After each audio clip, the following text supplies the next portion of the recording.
Muito boa noite, meus queridos irmãos. Que a paz do Senhor Jesus e a bênção dos mentores da casa estejam com todos vocês, pacificando, harmonizando, trazendo na noite de hoje as energias que nós tanto precisamos, de paz, de cura, de compreensão, de perdão, de reconciliação, de tolerância, porque a nossa vida é um grande desafio. E esse desafio é só nosso. Ninguém pode viver a nossa vida por nós.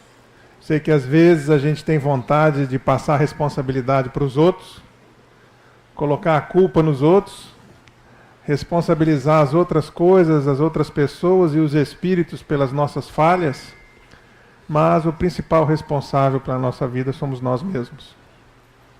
Hoje nós estamos trazendo uma palestra que eu considero audaciosa, né? Falar sobre o sentido da vida, porque desde que o mundo é mundo, o homem procura o sentido na vida, e a maioria não encontra. Mas há mais ou menos um mês, uma amiga da minha esposa ligou para ela, preocupada, porque o filho dela, de 11 anos de idade, estava numa crise existencial, e disse: mamãe, por que eu vou estudar, por que eu vou trabalhar, por que eu vou passar por tanta dificuldade se eu vou morrer mesmo? Para que tudo isso? Eu não vejo sentido em viver. Então a gente vê cada vez mais crianças estando em depressão, pessoas perdendo a fé, pessoas ficando descrentes das pessoas, da vida, do mundo. Porque é muito fácil a gente acreditar e a gente ter fé quando a nossa vida vai bem, quando a gente tem saúde, quando dentro de casa está tudo bem. Mas quando começa a faltar as coisas, quando falta o trabalho, falta a comida, falta o entendimento, falta a saúde, e a gente, dentro do que a gente acredita ser correto, a gente está fazendo tudo certinho. Eu vejo muito isso, as pessoas chegam e falam assim: mas eu faço tudo certinho, eu frequento a minha religião, eu pago o dízimo, eu me comungo, eu me confesso, e por que Deus permitiu que acontecesse uma coisa dessa comigo? Porque muita gente acredita que se fizer tudo certinho não vai acontecer nada, vai haver uma blindagem, uma imunidade. Essa semana mesmo eu atendi uma senhora em crise, eu sou médico, sou acupunturista e sou terapeuta, que ela nunca adoeceu na vida. E agora, aos 52 anos, a glicose dela, que o normal é até 100, foi para 142. Então ela começa a sinalizar o início de uma diabetes. Ela entrou em desespero completo, porque ela acha que não pode ficar diabética e que agora a vida dela acabou porque ela não pode mais comer doce. Para ela é o problema maior do mundo. E quantas pessoas no mundo são diabéticas e tem um monte de outras doenças e tem que lidar com isso? Então, a gente precisa pensar, nós recebemos a Terra, esse planeta maravilhoso, lindo, cheio de recurso, que nós estamos destruindo, é verdade. Porque o homem não aprendeu a dar valor ao presente de Deus. Ele não aprendeu a gerar a própria energia, não aprendeu a gerar a própria riqueza. Então o homem acha mais fácil tirar do outro, que é mais fraco. Então a gente tira da natureza, a gente tira da raça mais forte, a gente invade um outro país para tirar a energia, ao invés da gente aprender a produzir a nossa própria energia, a ser autossuficiente. Isso tudo o que é? É fruto da ignorância. Porque se o homem soubesse o mal que ele está fazendo a si mesmo, quando ele agride o próximo e quando ele agride a natureza, com certeza ele não faria. À medida que a gente vai se conscientizando disso, a gente começa a ser naturalmente ecológico, naturalmente amoroso. Porque eu não vou contaminar a água que eu vou beber. Eu não vou destruir a árvore que me dá oxigênio. Eu não vou fazer inimigos que futuramente serão meus obsessores. Eu não vou agredir as pessoas porque essa agressão vai causar doenças no meu corpo. Então, à medida que a gente se ilumina e que a gente vai eliminando as nossas imperfeições, a gente vai naturalmente diminuindo os nossos sofrimentos. Esse é o nosso progresso. E para que serve a morte, já que nós estamos falando em vida? Por que a gente morre? Não seria bom se a gente fosse eterno? Quando a gente é criança, a gente queria ser igual o Drácula, que não morresse nunca, ter imortalidade. Na doutrina espírita, nós vemos a morte de uma forma diferente. Para nós, a morte é apenas uma porta. Só existe, na verdade, vida. Vida encarnada e vida desencarnada. E a morte é a porta que mostra esses dois estados. Num momento eu estou vivo e tenho um corpo físico, e num outro momento eu estou vivo e não tenho corpo físico. Estou em planos diferentes, mas continuo vivo. Então só existe vida. E para que serve a morte? A morte é um tempo. Todos nós sabemos que um dia nós vamos morrer. Imagine o seguinte, a vida é uma escola. Todos nós estamos nessa escola para aprender alguma coisa. E essa escola tem um tempo. Se eu chegasse aqui e dissesse assim, olha, tem uma prova aqui para vocês, e distribuo uma prova para todo mundo. Aí vocês falam assim, quando que é para entregar? Eu falo, não, quando você quiser. Sabe quando vocês vão me entregar? Nunca. A um ou outro mais responsável vai fazer a prova e vai entregar. Agora, se eu disser, você tem 2 horas para fazer essa prova, aí você vai ter que se virar. Então a gente já nasce sabendo que a gente tem um tempo de vida aproximado. Não é assim? Mais ou menos 70 anos. Para uns menos, para outros mais. Esse tempo de vida pode ser modificado. Então eu sei que eu tenho que resolver a minha vida nessa existência. Que eu não posso ficar deixando as coisas para depois. E o que é a vida? Esse nascer, crescer, envelhecer e morrer. A vida é um mecanismo inteligente criado por Deus para nos fazer evoluir.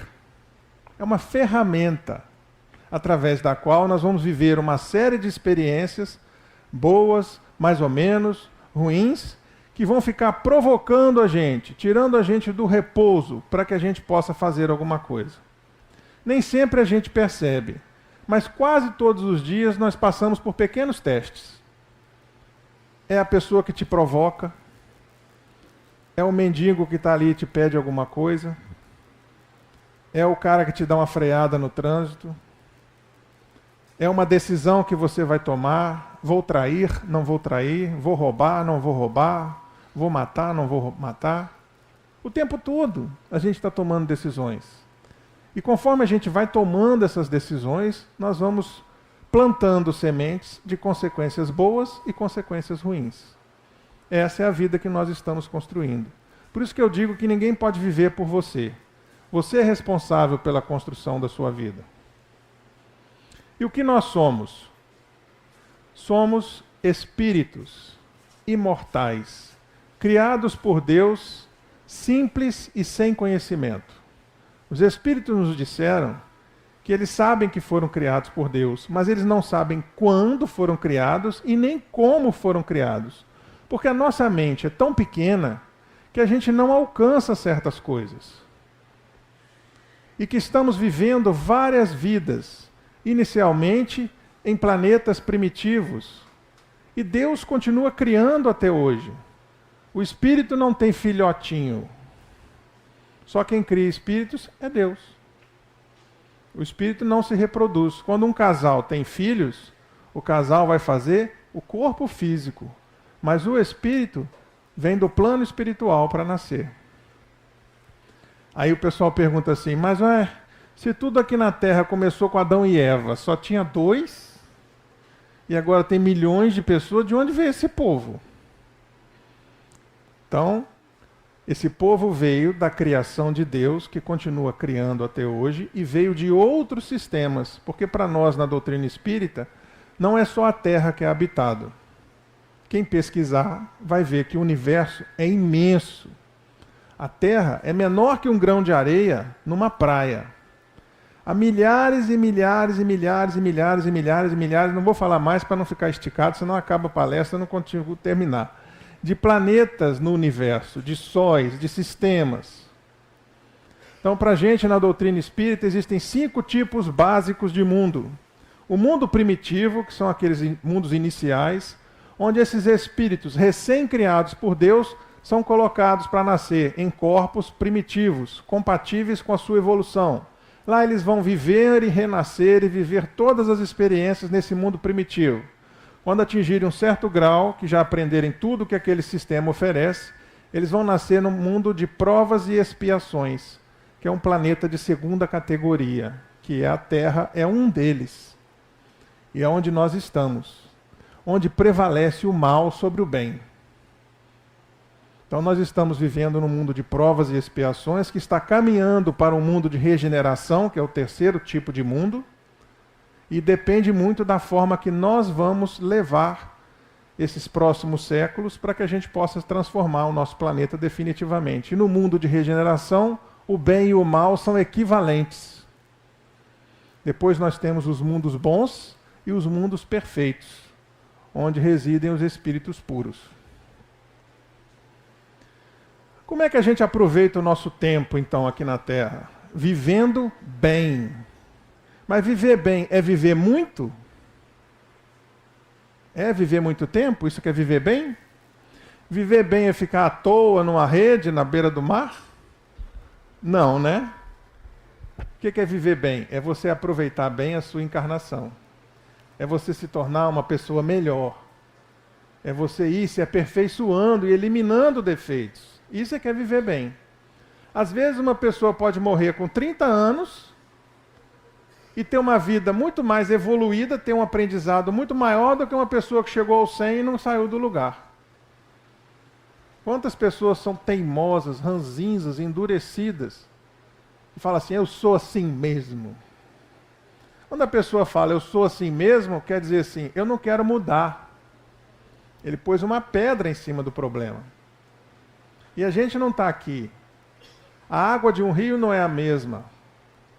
O tempo não volta. Nós não somos o mesmo. E aí a vida sacode a gente. No amor ou na dor.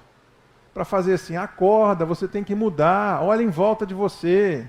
As coisas não são do jeito que você pensa. Enxergue de outra forma o mundo. Nós temos um tempo definido, então a gente já nasce assim, você vai viver 60 anos, você vai viver 20, você vai viver 50. É assim? Você nasce com carimbo? Mais ou menos assim. A gente nasce com um tempo mais ou menos definido, mas esse tempo pode ser encurtado conforme a vida que eu levo. Então é como se fosse um carro. Quando você compra um carro, o carro não tem um tempo de vida do motor? Tantos 1000 quilômetros, depois ele começa a bater o motor, assim também é o nosso corpo. Ele é orgânico, então ele tem uma durabilidade. Mas se eu não tratar bem o meu carro, se eu usar uma gasolina misturada, se eu não trocar o pneu na época certa, se eu não passar a marcha direito, o meu carro vai quebrar antes. Da mesma forma o nosso corpo. Se eu beber, se eu fumar, se eu não comer direito, se eu não me alimentar direito, se as minhas emoções forem perturbadoras, eu vou morrer antes. Uma pesquisa já disse que pessoas que têm ansiosas, que dormem mal, que têm problema psiquiátrico, vivem em geral a metade do tempo do que as outras pessoas. Ah, mas eu tenho uma pessoa lá em casa que é doente psiquiátrica, já matou 3 e continua viva até hoje. Isso acontece também. Porque às vezes aquela pessoa que está lá na sua casa, ela está ali, porque não existe coincidência. A cegonha não erra de endereço, tá? Você nasceu na casa certa, na família certa, na condição certa. Então as situações são aproveitadas pelo mundo espiritual para poder te fazer crescer. Então aquele inimigo seu que está ali, ele é uma ferramenta para fazer você crescer. Para desenvolver sua paciência, desenvolver sua tolerância, desenvolver o seu perdão. E ele aprender com você o bom exemplo. Aprender que você está tentando, que você está se esforçando. Então ele para você é útil e você para ele também. Pode ser que você aproveite, pode ser que ele aproveite, pode ser que nenhum dos dois aproveite. Mas como é a escola da vida, o que acontece quando a gente não passa na escola? repete de ano. Então é bom a gente passar logo de ano, né? Porque ficar como repetente. Já viram o repetente na escola? Aquele menino grandão no meio de um monte de menino pequenininho? Sofre um bullying danado? Então, ser repetente não compensa. E por que a gente envelhece? Que coisa ruim envelhecer, né? A gente devia ficar assim até os 20 e depois ficava com corpo de 20, rosto de 20, até os 100. Aí morria. Seria bom, né? Mas olha como é que Deus é perfeito. Por que não é assim? A gente vai envelhecendo para que a gente possa se desapegar da carne e se ligar ao Espírito. A gente pode ver aqui pelo público que a maioria das pessoas já tem uma idade mais avançada. Por que as pessoas mais jovens não procuram o mundo espiritual, não querem nem saber? Porque elas acham que não acontece nada com elas, né? O jovem não se preocupa muito com o futuro. E à medida que você vai se amadurecendo, que você vai envelhecendo, você já começa a perceber isso. Que você não é eterno. Que seu corpo já está falhando. Que a doença já está chegando. Aí, que já estão vindo buscar você. Olha o barulho aí, é um fenômeno espiritual. Então, quando a gente começa a ver que a jornada já está mais perto do fim do que do começo, a gente começa a se preocupar. Será que existe outra coisa mesmo? Será que existe um outro mundo? E aí você começa a buscar. E isso é muito bom, porque é nessa busca que você se encontra. A gente não deve se conformar. A doutrina espírita é uma doutrina que evolui, é uma doutrina racional. Não é para você engolir nada e aceitar de pronto. É para você pensar, será que é isso mesmo? Eu vou pesquisar, eu vou comparar. É a fé raciocinada. Eu desde pequeno fui assim, nunca engoli nada de cara. E até hoje, se você me disser qualquer coisa que for meio diferente, eu vou procurar saber se aquilo é assim mesmo. Eu me lembro que quando eu fui me crismar, né, eu nasci em berço católico, no dia da crisma, o bispo veio me crismar, o meu avô era meu padrinho, e aí eu cheguei perto do bispo e falei assim, eu queria saber uma coisa. Deus sabe tudo? É onisciente, onipresente, onipotente? Ele é, você estudou catecismo, você está sabendo. Sim, é isso mesmo, meu filho. Falei, então Deus, isso dentro da crença católica, quando criou Lúcifer, ele sabia que Lúcifer ia se revoltar, ia virar o diabo, então Deus quis fazer o diabo, e o diabo é empregado de Deus. Aí o bispo regalou o olho assim. Eu falei, e a outra coisa, eu queria saber por onde Jesus nasceu, se Maria é virgem. Foi cesariana, que também é uma crença católica. Aí o bispo, quantos anos você tem? Eu falei, 12. Ele falou, olha, isso é um dogma. Dogma a gente não discute, dogma a gente aceita e pronto. Ali acabou a minha fé. Porque eu não aceito nada assim, boca abaixo. E fiquei muitos anos nessa busca, estudando, procurando uma religião que me atendesse. E graças a Deus eu nasci de novo quando encontrei a doutrina espírita. Porque aqui eu posso questionar. Aqui nada é definitivo. Se a ciência prova que não é assim, a gente fica com a ciência e continua evoluindo. Então a gente envelhece para poder se desapegar da carne e se preocupar com as questões importantes da vida. Porque senão, se o pessoal ficar sempre novinho, ia viver na gandaia e não ia preocupar com nada. A maioria seria assim. Nós temos uma visão humanizada de Deus. Esse é o teto da Capela Sistina. Então o homem até hoje vê Deus como um homem.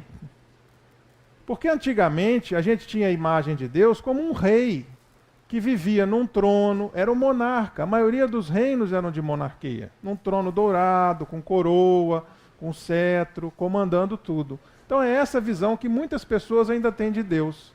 E os Espíritos nos disseram que Deus é a inteligência suprema do universo. Ele não criou só a Terra, não. Ele criou todos os sistemas, todos os planetas. Então Deus é muito maior do que isso. E a nossa mente não consegue alcançar Deus. O que a gente consegue alcançar é Jesus. Porque Jesus é o Espírito mais perfeito que se encarnou entre nós. É o governador da Terra, que teve uma forma física, um corpo físico. Então esse a gente consegue imaginar. Embora não tenha ficado nem um fio de cabelo, nem um pedaço de sangue, nada que a gente pudesse fazer um DNA, não ficou uma fotografia, nada. A única coisa que se tem é o santo sudário, que é aquela toalha, né? Que até hoje se discute se é autêntica ou não é autêntica. Que a gente não sabe se realmente aquela toalha envolveu o corpo de Jesus ou se é um outro produto que foi criado depois. Mas a gente sabe que houve um espírito muito evoluído que deixou uma mudança na Terra. Uma mudança de amor que continua até hoje. E é o nosso modelo e governador. E por que a gente acredita em vidas sucessivas? Não foi Kardec que inventou reencarnação, não. Meu pai falou comigo, Kardec inventou, não inventou nada. Kardec pegou tudo aquilo que já existia e organizou no livro, nos livros espíritas. A reencarnação, ela já existe desde que o mundo é mundo. Não dependeu de Kardec. Então me prova que isso existe. A prova mais consistente que existe reencarnação, que é indiscutível, que não é uma questão de fé, é o fato das crianças pequenas, de 3, 5 anos de idade, de diversas religiões, de gente sem religião, de gente evangélica, de gente católica, gente que nunca ouviu falar em reencarnação, virar para a mãe e para o pai e dizer assim, olha, eu não sou seu filho não, eu sou casado com fulana de tal e morei na cidade tal. Muitas crianças, muitos casos, em diversos lugares do mundo, fazem isso. Se lembram de quem foram em vidas passadas. Em alguns casos, os pais, para poder tirar isso da cabeça do menino, levou o menino lá na cidade. E o que aconteceu? O menino reconheceu as pessoas, reconheceu a casa, mostrou onde era o poço. Existem pesquisas sérias sobre isso. Então a reencarnação não é uma invenção, a reencarnação é um fato. Que você acredite ou não acredite, não tem problema. Mas é fato. A gente planeja tudo na hora de nascer, então eu chego lá e falo assim, olha, eu quero ser lindo, eu quero ser rico, né? É assim? Eu quero ser pobre, eu quero morar lá numa comunidade, eu quero nascer sem condição de estudar, será que é assim? Quero nascer cego. Funciona da mesma forma como uma escola. Quando você tem um nenenzinho que você quer colocar ele na creche, ele escolhe a creche dele? Não. Quem escolhe? Os pais. Por quê? Porque ele não tem condição de escolher. Assim são os espíritos mais primitivos. Os espíritos mais primitivos, eles são colocados na condição que vai ser melhor para o aprendizado deles. À medida que eles vão evoluindo e progredindo na escola, eles já começam a dar palpite. Igual o nosso filhinho. Não gosta daquela professora, não gosta daquela escola. Aí você já pode até mudar ele de escola, mas sempre na supervisão melhor que para o seu filho. E assim somos nós. À medida que a gente vai evoluindo espiritualmente, a gente pode dar mais palpite na nossa vida. Eu só vou pedir 2 coisas na próxima encarnação. Eu quero nascer tamanho médio. Porque tudo é difícil quando a gente é grande. E a outra coisa, se for possível, né? Eu quero voltar com a minha esposa para poder me vingar. Tudo que ela fez comigo, eu vou fazer com ela na próxima encarnação. Também não sou espírito de luz, eu tenho direito, né? Quantas encarnações são? São muitas. Não se preocupe com isso. Tá? Não tem um número definido. São 300, não tem. Quantas forem preciso até você se tornar um espírito perfeito. Quanto tempo demora entre uma vida e outra? A Universidade Federal do Rio de Janeiro fez um trabalho com hipnose, regressão nas pessoas, e tentou situar mais ou menos o tempo de vida entre as vidas. Nem sempre isso é possível. Mas o que eles descobriram? Que, em média, 30 a 70 anos. E que as vidas anteriores eram mais espaçadas. Tinham 300 anos entre uma encarnação e outra, 700 anos entre uma encarnação e outra. Por que antigamente era assim? Porque o homem mudava muito pouco. A Terra mudava muito pouco. E hoje as coisas são mais dinâmicas. Então a reencarnação está sendo mais rápida. Mas o Livro dos Espíritos diz que pode durar de horas a centenas de anos, o espaço entre 2 vidas. Então há casos que a reencarnação é muito rápida e há outros casos que ela é muito demorada. Não é uma regra geral, tá? Mas a pesquisa deu entre 30 e 70 anos. Então o seu filho tem chance de ser o seu bisavô, né? Por aí. Por que não lembramos de nada? Por que a gente esquece das nossas vidas anteriores? O esquecimento é uma bênção para que você possa conviver com seus desafetos sem voar nos pescoços deles. Imagina você estar andando na rua e olha para um camarada que na vida passada foi seu sócio e te roubou. Você vai voar nele. Você olha para o seu marido e na vida passada ele te traiu. Você vai confiar nele nessa vida? Já não confia sem acreditar em reencarnação, imagina acreditando em reencarnação. Então, é para que os grandes inimigos, aqueles desafetos, possam resgatar junto com você e ter uma convivência melhor do que teve no passado. Às vezes a gente vê um casal que era cachorro e gato agora, né?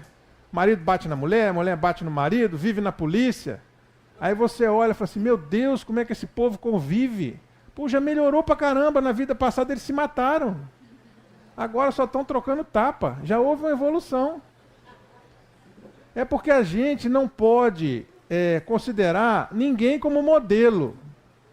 Não existe um modelo, ninguém tem que ser igual Chico Xavier, ninguém tem que ser igual fulano de tal. O que você tem que ter é ser melhor do que você é. Se você bebia 2 litros de cachaça, você está bebendo 1, você já melhorou. Agora tem que diminuir mais. Você tem que progredir, você tem que evoluir.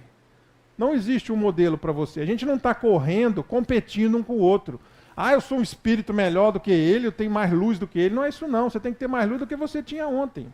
Essa é a sua finalidade. E como é que a gente evolui? Através de vidas sucessivas, passando por diversas experiências. E o tipo de morte que a gente tem? Está ligado à minha evolução? Então aquela pessoa que morreu dormindo, tranquila, com aquele plano de saúde gold, cercado de 300 médicos, no palácio, ela é melhor do que aquele que levou um raio na cabeça? Aquele que levou um raio na cabeça deve ser um cara muito ruim, né? Aquele que foi atropelado deve ser um cara muito ruim, caiu uma bomba em cima dele. É assim? O tipo de morte está ligado à sua evolução espiritual? Não. A espiritualidade, você tem um tempo para desencarnar. E aquele tempo é usado, aquela conjuntura é usada naquele momento. Então, quando houve o terremoto, milhares de pessoas morrem num terremoto, numa calamidade, num tsunami. Pessoas muito boas, pessoas mais ou menos, pessoas ruins. E vai todo mundo para o mesmo lugar? Não, vai cada um para onde merece. Era o momento daquele desencarne e... Então aquele que morreu de acidente não é porque era uma pessoa malvada. Então os espíritos nos contam que muitas vezes, antes da batida do carro, eles foram retirados do corpo e não sentiram nada. Outros sentiram tudo. Outros continuam sentindo depois de mortos as dores que estavam sentindo durante a vida. Então a condição espiritual de cada um, ela é diferente. Depende do seu merecimento, depende da vida que você leva. Então se amanhã o Demartino morrer moído no moedor de carne, não pense que ele era um espírito muito ruim, não. Era mais ou menos. Certo? Então a gente tem que trabalhar para ter merecimento. O tipo de morte não quer dizer nada. Por que que o bom morre e o mal fica vivo? Por quê? Que o bandidão está lá a toda e o bom escorrega no sabonete, cai no banheiro e morre. Porque ele passou de ano. Aqui não é uma escola. Quando você passa de ano, você precisa ficar na escola? Não precisa. Você vai para um plano superior.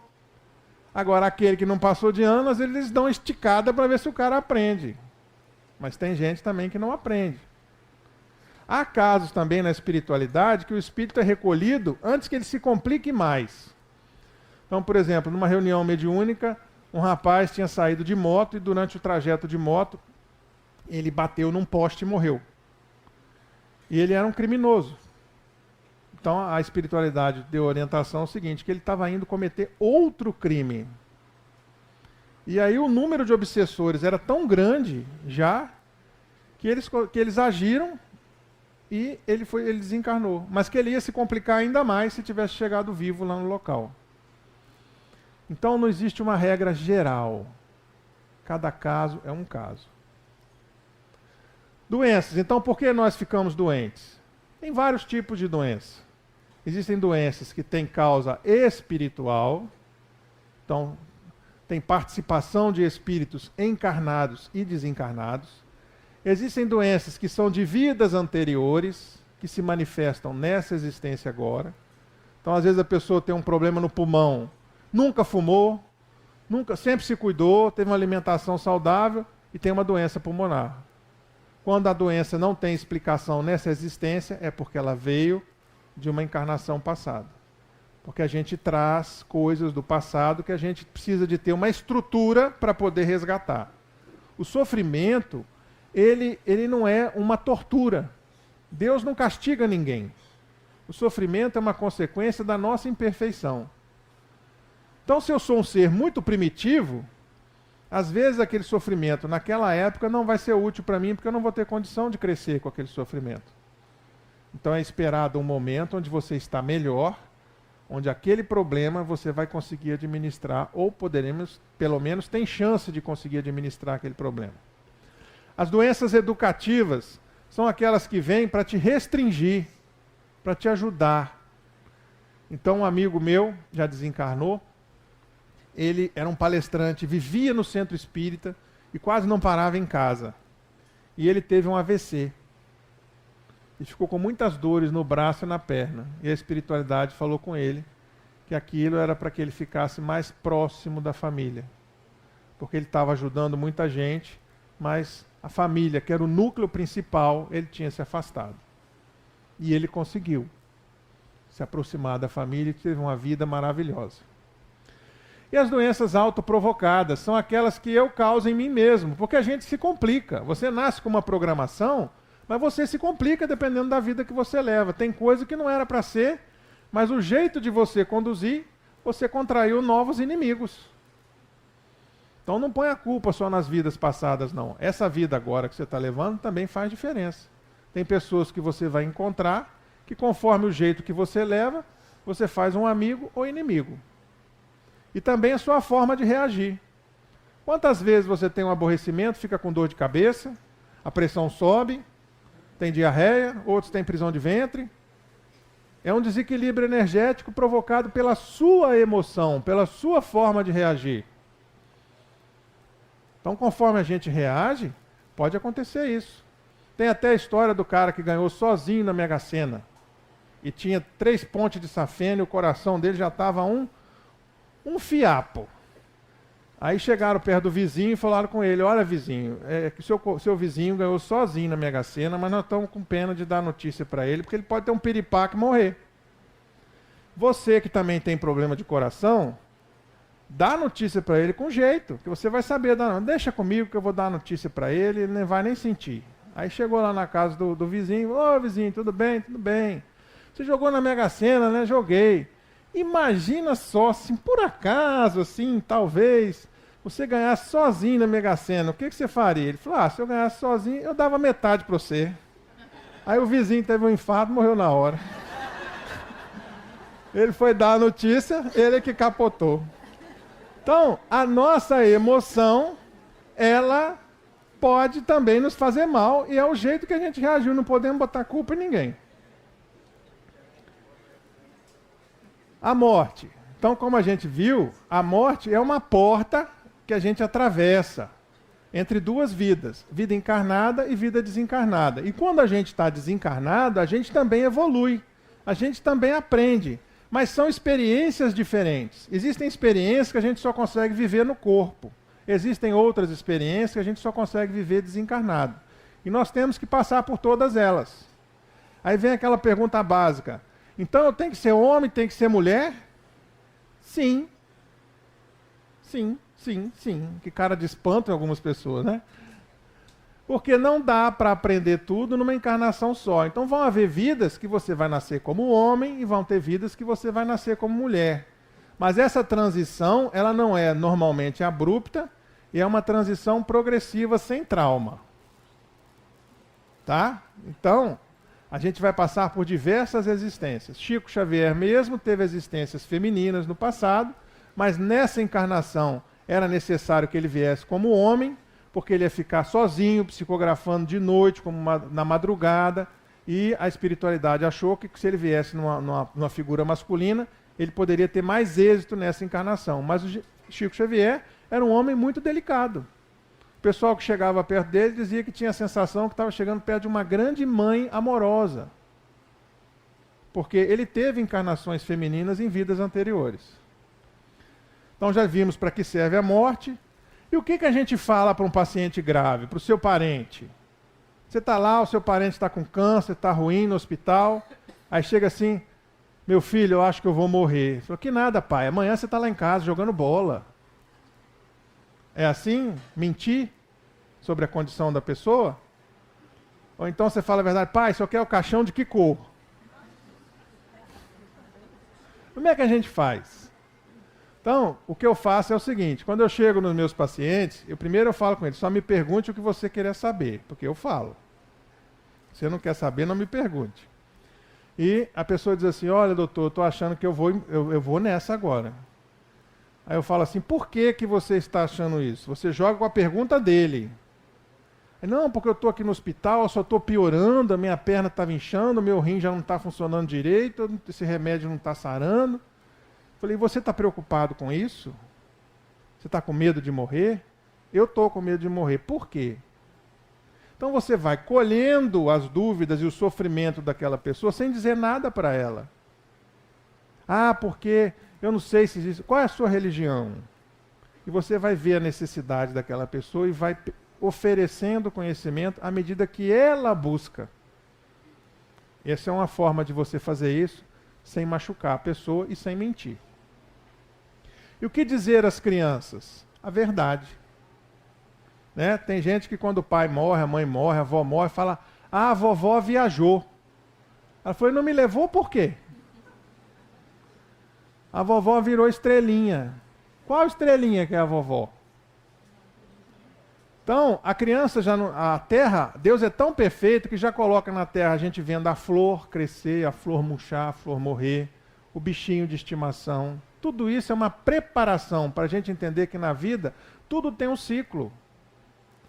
Então, vai depender da idade da criança, a forma que você vai mostrar isso para ela. Mas deve ser mostrado. E se a criança quiser participar do velório, do enterro, deixe a criança participar. Deixa a criança. Ela vai decidir o que ela quer. Quando a minha sogra faleceu, eu cheguei perto dos meus filhos, eles já sabiam que ela tinha falecido, falei, olha, papai não vai forçar vocês a nada. Se vocês quiserem ir, vocês podem ir, se vocês não quiserem, vocês ficam em casa. Aí o meu filho falou assim, não, eu vou, mas eu vou ficar lá fora. Tudo bem. Ele foi, ficou lá fora, daí a pouco ele entrou. Então, ele tinha tido uma ideia inicial e depois ele mudou de ideia. Então a gente não deve provocar trauma. Esse momento do luto, da despedida, é importante psicologicamente. Senão a pessoa se sente abandonada. Quantas pessoas às vezes perdem a pessoa num acidente aéreo, que não se encontra os restos? Tem que se fazer até um enterro simbólico para a família, para que aquele luto possa ser resolvido, mesmo sem o corpo. Então a gente precisa resolver os nossos traumas. O que é um luto normal? A psicologia diz que até 2 anos é o tempo para a gente administrar uma perda. Mas tem gente que fica a vida toda chorando aquela perda. Tem gente que deixa a casa intocada, e deixa todas as roupas no mesmo lugar, todos os retratos, como se a pessoa fosse voltar a todo momento, aquele momento. Tem gente que põe lugar na mesa. Tem gente que fala, hoje ele está fazendo tantos anos, comemora aniversário. Isso não é normal. Isso não faz bem para você, não faz bem para sua família e não faz bem para o desencarnado. Imagina você, no mundo espiritual, sabendo que o seu filho está chorando por você, sabendo que a sua esposa está te chamando toda hora. Você não vai ter paz. E o que a gente quer? A gente que ama, a gente quer o bem da pessoa que a gente ama. Então seja grato. Quando você pode chorar, pode ter os seus momentos, mas faça as suas orações, agradeça o Deus pelo tempo que vocês estiveram juntos e prossiga a sua vida. A melhor forma da gente homenagear a uma pessoa que a gente ama é sendo feliz aqui na Terra, mostrando para eles que eles cumpriram a sua tarefa, que nos ensinaram bem, que nós tivemos uma boa formação. E será que ele descansou? A pessoa era uma peste quando estava viva. Aí quando morre fala assim, o falecido era tão bom. Era bom nada, era uma porcaria mesmo. Ninguém fica bom porque morreu, não. Se era mais ou menos, continua mais ou menos. Se era bom, continua bom. Se era ruim, continua ruim. Agora, ele pode progredir no mundo espiritual. Ele pode melhorar. Depende dele. E das vibrações que você manda para essa pessoa. Não adianta tapar o sol com a peneira. Teve uma senhora que foi numa reunião mediúnica. E aí, o médium estava lá. E ela falou assim, eu queria saber como é que estava meu filho. Ele falou assim, como é que era seu filho? Falou, meu filho era ótimo, era um filho excelente. E começou a elogiar. Ela falou assim, e aquela vez que ele deu um chute na senhora e quebrou as costelas para comprar droga? Ela, como é que o senhor sabe disso? Falou, porque ele está aí do seu lado, ele está falando. Aí ela ficou tão assim que ela olhou para trás e falou, para de contar nossa vida para ele. Ela não se dava bem com o filho por causa de todo um contexto, de um sofrimento longo, né? Se sentia culpada e endeusava a figura do filho depois que o filho morreu. E o filho estava ali, pronto para ser atendido, para ter tratamento. Então, morreu é do jeito que morreu. Choro da utilidade. Então, vamos chorar, mas vamos chorar trabalhando. Vamos chorar lavando louça, lavando quintal, lavando roupa, trabalhando, indo na escola, certo? Porque se você ficar em casa, trancada numa cama, a depressão vem e monta cavalo em você. E é isso que os obsessores querem, deixar você inutilizado. Então vamos sentir saudade, mas saudade com atividade. Mexer com água é muito bom para tratar a depressão. Tá? A água faz bem. Como ajudar quem já morreu? Através de prece e de vibrações positivas. Então fazendo orações para aquela pessoa. Vibrando positivamente, com gratidão, com amor, com alegria. Porque se você vibra com tristeza, com depressão, você prejudica aquela pessoa. Você quer receber lixo pelo correio? Não. Você quer receber presente, bombom, coisa boa. Quem está no mundo espiritual é a mesma coisa. Quer ajudar ele? Mande coisas boas para ele, não coisas ruins. Arrependimento. Então, é normal a gente carregar arrependimentos. É normal a gente querer ter dito ou feito alguma coisa para a pessoa que desencarnou e que a gente deixou de fazer ou não fez tudo o que podia fazer. E como é que eu reparo isso? Através da oração, através da conversa. Converse com essa pessoa. Você está mandando um e-mail espiritual para ele. Olha, eu queria ter feito isso, eu te amo, eu estou te pedindo perdão, me desculpe por não ter feito isso, me perdoe, eu queria reparar muito esse erro. Se você tiver jeito de reparar esse erro através de outra pessoa, através de um filho dessa pessoa, de uma filha, de uma criança, o que foi feito, se tivesse a condição de ser reparado através de outra forma, repare. Se não tiver, Deus vai lhe dar outra oportunidade de voltar com aquele espírito para que você possa resgatar essa dívida. Então não fique arrastando culpa. Se você errou, peça perdão, se perdoe e prossiga na sua vida, se tornando uma pessoa melhor, que o momento da reparação vai chegar. Por que eu não sonho com ele? Então uma mãe veio perguntar, a filhinha dela morreu, a menininha era pequenininha, acho que 4 anos de idade, já tinha 7 anos e ela era trabalhadora de uma casa espírita. E ela queria saber por que ela não sonhava com a filha, que o que ela mais queria era esse reencontro no plano espiritual. E a explicação que veio foi a seguinte: a senhora já viu um lago sereno refletindo o céu? Não é assim? Quando o lago está sereno, o céu não reflete nele, você enxerga. E quando está ventando muito, as águas do lago estão agitadas, você não enxerga imagem nenhuma. É isso que está acontecendo. A senhora já foi ao mundo espiritual, já reencontrou com a sua filha, mas a senhora ficou tão abalada, a senhora chorou tanto, a senhora ficou tão perturbada que quando voltou ao corpo físico, não guardou memória do encontro. Para que a senhora possa guardar a memória desse encontro, a senhora tem que ter mais equilíbrio emocional. E aí a senhora vai retornar com a lembrança da visita. Ah, eu queria acreditar em espiritismo, mas eu acho isso tão legal, mas não é para mim. Tudo bem. Nós não estamos aqui para converter ninguém ao espiritismo. Cada um tem o seu momento. O que eu digo a você é que você vá buscar. Busque as suas respostas. A melhor religião é aquela que te torna uma pessoa melhor. Se aonde você está se tornando uma pessoa melhor, que bom, continue aí. Fique aonde você está. Agora, se você está num lugar que você não está melhorando nada, repense as suas escolhas. Eu digo que a gente tem que buscar sempre. Porque o buscador, Jesus disse, bata e a porta se abrirá. Então a gente tem que estar sempre batendo nas portas e procurando. Agora nós vamos entrar em casos especiais. Já estamos chegando no final. Vamos num bate-bola rápido aqui. Suicídio. Cada caso é um caso. Uma coisa é você suicidar porque não foi primeiro lugar no concurso de Miss. Outra coisa é você suicidar porque estava em extremo sofrimento, em doença psiquiátrica, sendo torturado, no alto de um prédio incendiado. Tudo isso existem atenuantes e agravantes. E Deus é justo e misericordioso. Então, cada pessoa que comete suicídio, ela tem uma condição diferente. Aborto. Os espíritos dizem que só se pode retirar a criança em caso de risco de vida da mãe. Então, se você não fizer nada, a mãe e a criança vão morrer, os espíritos dizem, é melhor ficar com a vida que já está em andamento do que a que está por vir. Se não fizer nada, vai morrer os dois. Então a criança é retirada para que se salve a vida da mãe. Somente neste caso, a doutrina espírita justifica isso. Não aceita na microcefalia, não aceita na anencefalia e não aceita em caso de estupro. A mulher que tira o filho em caso de estupro está matando a pessoa errada. Na verdade, ela quer se vingar do estuprador. Está matando as crianças. Ela vai carregar 2 traumas: o trauma do estupro e o trauma de ter matado uma criança. A mulher que já abortou sabe o que eu estou dizendo. É uma coisa que não se apaga. Quantas mulheres entram em depressão porque num momento do passado fizeram um aborto?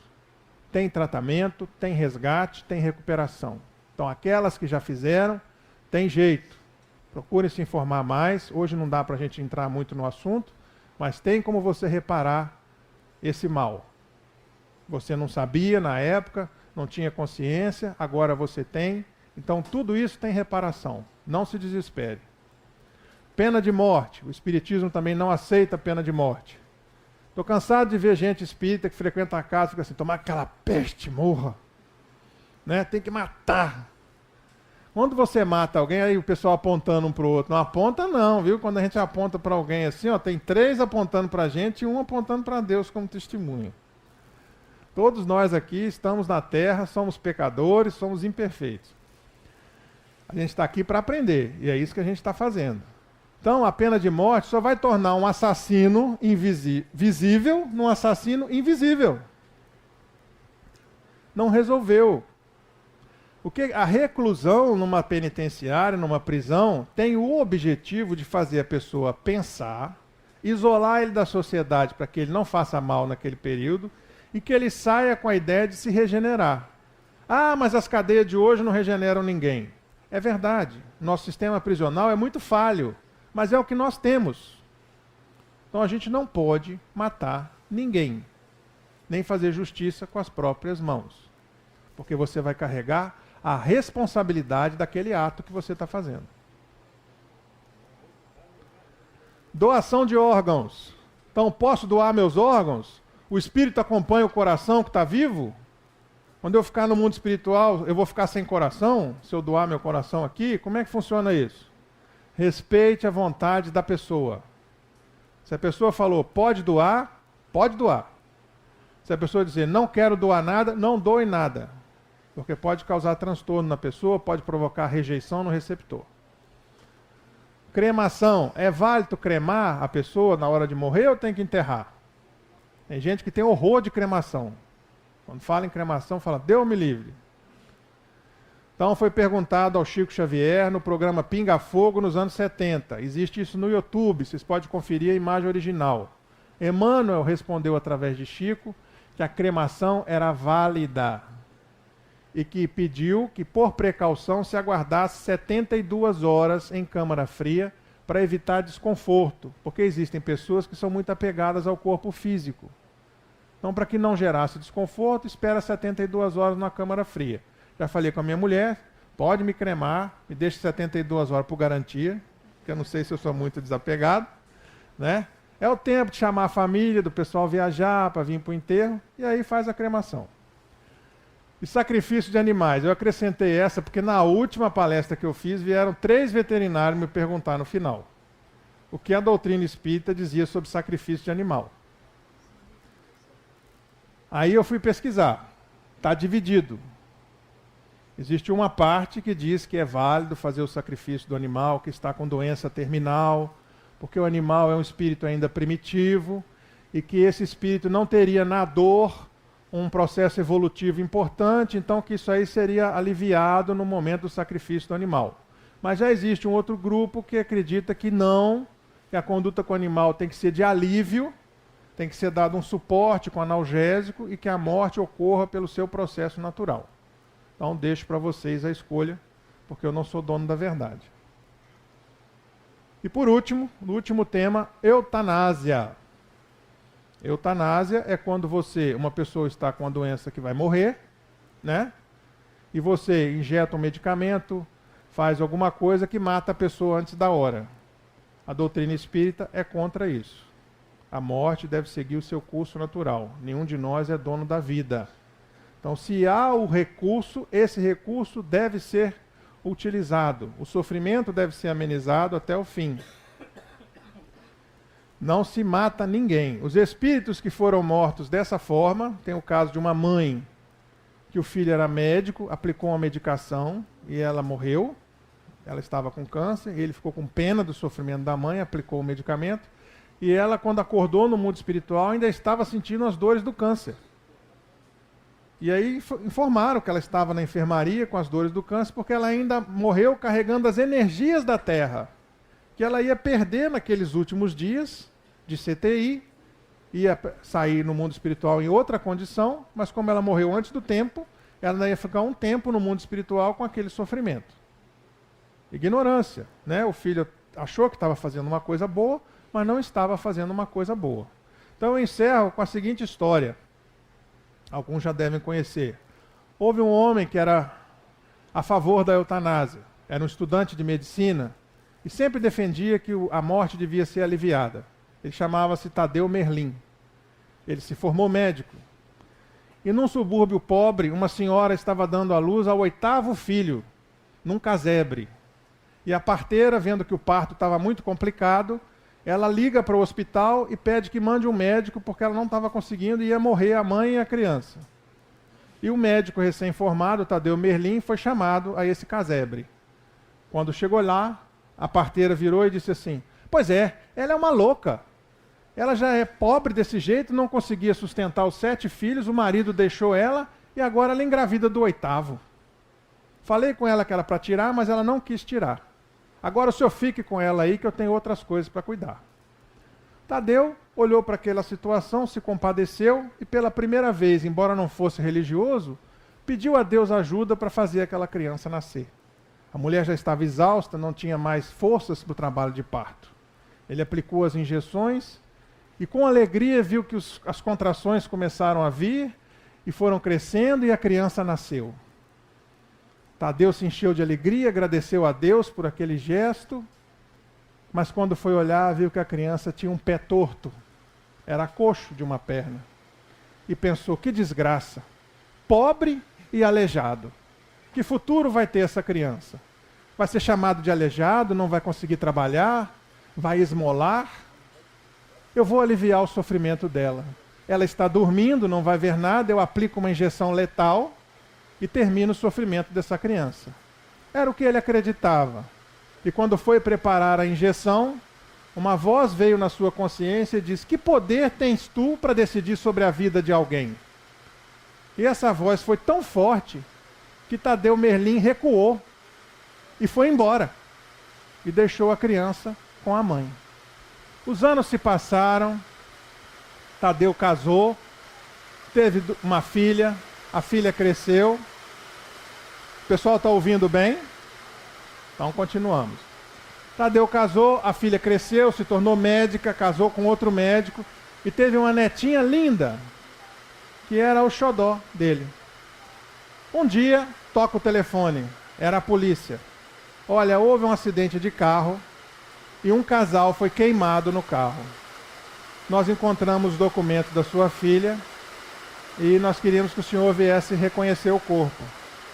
Era verdade, o casal tinha morrido no acidente. E Tadeu fica com a netinha, que era a última coisa que sobrou na vida dele, era a alegria dele. Ele já idoso. E quando ela completou 7 anos, ela começou a ter uma febre muito grave. Foi levada para a emergência e foi diagnosticada com uma virose incurável, que ia evoluir com a paralisia progressiva e ela ia morrer em grande sofrimento. O colega virou para ele e disse assim: olha, se fosse minha filha, eu aplicaria uma injeção letal para que ela não sofresse dessa forma. E ele disse: não, eu amo ela, eu jamais faria isso com ela. Me indique outro médico. Indicaram para ele a Clínica Mayo dos Estados Unidos, que é uma clínica famosa. Ele levou a Clínica Mayo, fizeram todos os exames, confirmaram o diagnóstico, ela mais fraquinha ainda, mais sofrimento ainda. E o colega disse a ele: olha, é incurável, você vai assistir ela morrer em grande sofrimento. Se eu fosse você, eu encerraria isso. Ele disse: não, eu tenho dinheiro, me indique um outro profissional. Ele falou: não existe outro profissional. Existe um médico que mora no interior e está fazendo pesquisa sobre esse vírus. Me diga onde é que eu levo lá. E ele foi numa cidade do interior, num lugar muito pobre, chegou lá, um grupo de pessoas pobres na fila de um consultório. Ele entra e pede para falar com o médico. O médico se levanta e era coxo de uma perna. Ele olha aquele médico e fala assim: quem é você? Aí ele falou assim: eles me chamam de doutor aleijado. Não sei se você reparou, aqui todo mundo é aleijado. A minha enfermeira é aleijada. E o meu nome é o nome do médico que me trouxe a vida. A minha mãe ganhou a luz no passado, o médico foi embora, mas ela foi na maternidade e perguntou o nome do médico. A enfermeira não queria dizer, e ela falou assim: qual é a mulher que esconde segredo de outra mulher? A enfermeira falou assim: olha, eu vou botar a ficha em cima do balcão e vou tomar um café, o que você fizer por sua conta. Então ela chegou lá, viu o nome, Tadeu, e ela me deu o nome, meu nome é Tadeu Johann Miller, em homenagem ao médico que me trouxe a vida. Por quê? Ele disse: nada não. Aí apresentou a neta, ele falou: olha, eu tenho um soro experimental, pode usar nela. E ele usou e a netinha ficou curada. A criança que ele ia tirar a vida, deu a vida à neta dela.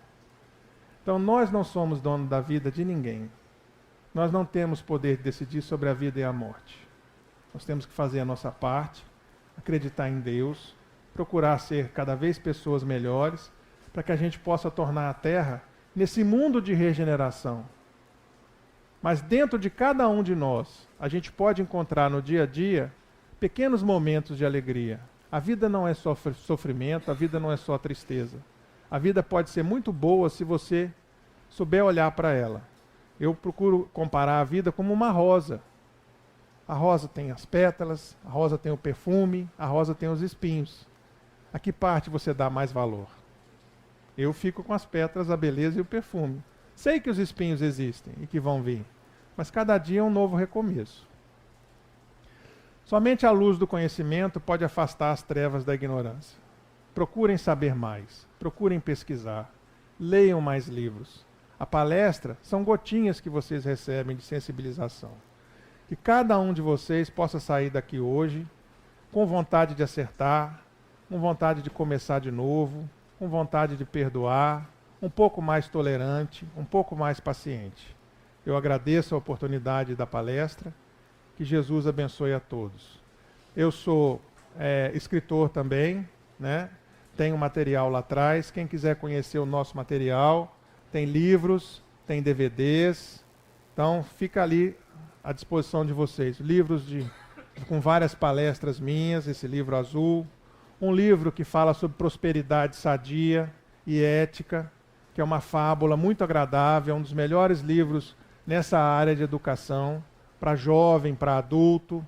Algumas escolas já estão usando como paradidático. Existe aquele calendário de flores muito bonito, que é um presente bom agora para o Dia das Mães, né? Que vocês viram aqui, quem chegou mais cedo viu as fotos. Então tem uma mensagem para cada dia, um livro de mensagens diárias, que te oferece um buquê de flores e uma mensagem edificante todos os dias. E existe também um CD de hipnose para o sono, quem tem dificuldade para dormir.